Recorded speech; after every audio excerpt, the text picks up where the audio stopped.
Has Hamilton lost control? A single "geez" was enough for Brundle to say, "This just isn't working." Lewis Hamilton's frustrations at Ferrari have just hit a new low, and the world is watching. In Saudi Arabia, one word over the radio said it all. "Geez!" A quiet moment but a loud message. Even Martin Brundle couldn't ignore it, calling the situation uncomfortable and warning that Hamilton is heading in the wrong direction. He's struggling for grip, confidence, and answers. And now, even the Ferrari bosses are said to be losing their patience. So the question is, will Hamilton find a way out? Or is the pressure too much even for a 7-time world champion?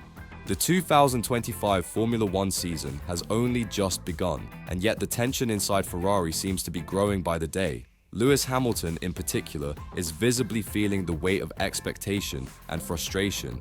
After a difficult qualifying session at the Saudi Arabian Grand Prix, a single word over team radio told the entire story. "Geez!" He was in position 12 in final practice, a full 1.3 seconds off the pace. His teammate Charles Leclerc 0.4 faster. By the end of qualifying, Hamilton climbed to 7th, but the gap to Leclerc only grew wider, now over half a second. When he asked his race engineer, Riccardo Adami, how far he was off in each sector, the reply was brutal. 0.7 in Sector 1, 0.4 in Sector 2. We aborted Sector 3. Hamilton's response was muted but powerful.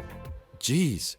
Martin Brundle, watching from the Sky F1 commentary box, was quick to react. For him, it wasn't just disappointing, it was painful.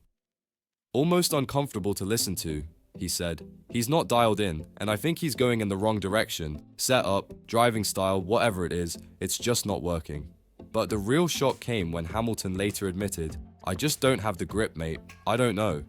It's the kind of honesty we rarely hear from someone with 7 world titles. But it begs the question, is this just a temporary slump or a sign of something deeper? Just hours after qualifying, Lewis Hamilton faced the media. His tone? Honest, frustrated, and maybe even a little lost. When asked what he needed to finally get in sync with the Ferrari SF25, his response was one that instantly made headlines: a brain transplant. It was half a joke and half a cry for help. Because for Hamilton, a driver who's built his legacy on precision, confidence, and control, this level of disconnect is uncharted territory. He's not just learning a new car, he's unlearning 12 years of muscle memory from Mercedes. And even though he showed flashes of promise, taking sprint pole and the win in China, his Grand Prix performances tell a different story. Leclerc is still ahead, and qualifying pace remains a serious concern. Brundle said it best. He's falling away rather than moving towards where he needs to be. But what makes this even more troubling is what's happening behind the scenes. According to Hamilton himself, the Ferrari bosses are not happy, and neither is he. The fans are starting to voice their doubts, the pressure is mounting, and Jeddah, a track known for its brutal pace and unforgiving margins, is not the kind of circuit that allows you to hide. So now, it's not just about setup or driving style, it's about mindset, confidence, and time, because Hamilton might be one of the greatest of all time, but Formula One doesn't wait for anyone. The raw numbers from Jeddah tell a story, and it's not one Hamilton fans want to hear. During free practice 3, Lewis asked his engineer how far off the pace he was. The reply came back like a gut punch. 0.7 in the first sector, 0.4 in the second. We aborted the third. Hamilton's answer? Just one word. "Geez." And right there, Martin Brundle, watching from the Sky F1 box, knew something was off. "This isn't working," he said. "It's almost uncomfortable to watch." Because in Formula One, 0.7 is a canyon. And for a driver like Hamilton and who's built a career on finding tenths where others see nothing, it's more than just time lost. It's a signal, a warning light. Even after making it to Q3, Lewis ended up over half a second behind Leclerc. That's not a gap, that's a wall. And what makes it worse? He knows it. "I just don't have the grip, mate. I don't know," he said. In that moment, the tone said it all. Hamilton, the eternal optimist, sounded more like a man searching for answers than a man chasing a pole. And with the Saudi Arabian GP just hours away, the question isn't whether he can finish in the points, it's whether he can stop the bleeding.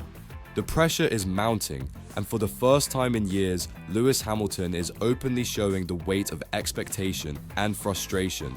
After qualifying in P7 and lapping more than half a second behind Leclerc, Hamilton was asked what it would take to finally unlock the potential of the SF25. His response? A brain transplant.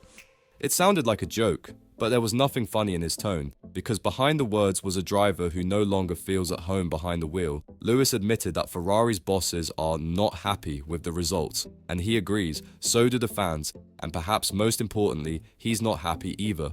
I'm losing time everywhere. 2/10 in the final sector, 3/10 in the first, a full tenth in the middle. It's just not good enough. What's worse, he knows the time is there, just out of reach, sitting in the data, mocking him. But still, he's fighting.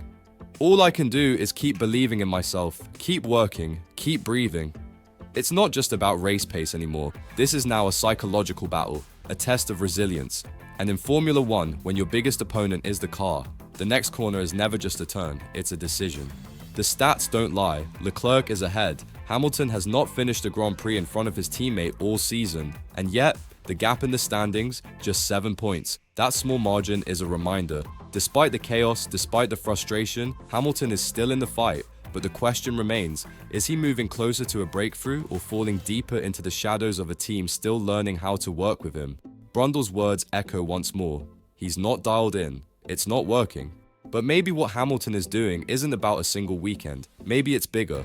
Maybe it's about rewriting the story from the inside. Maybe, just maybe, this is how legends are reborn. Through struggle, not comfort. He's changed the steering wheel. He's changed the way he drives. He's challenged the car itself. And now, with Jeddah behind and a full season ahead, there's only one thing left to do. Prove it was all worth it. Because this is the fight of a 7-time world champion trying to become something more than a number. Now it's your turn. What do you think Hamilton needs to finally unlock the SF25? Is it just time or something deeper? Drop your thoughts in the comments. We read every single one. If this story gave you something to think about, give it a like. And don't forget to subscribe to F1 Prime News, where we bring you the real stories behind the paddock. Because here, it's never just news. It's Formula One without the corporate filter.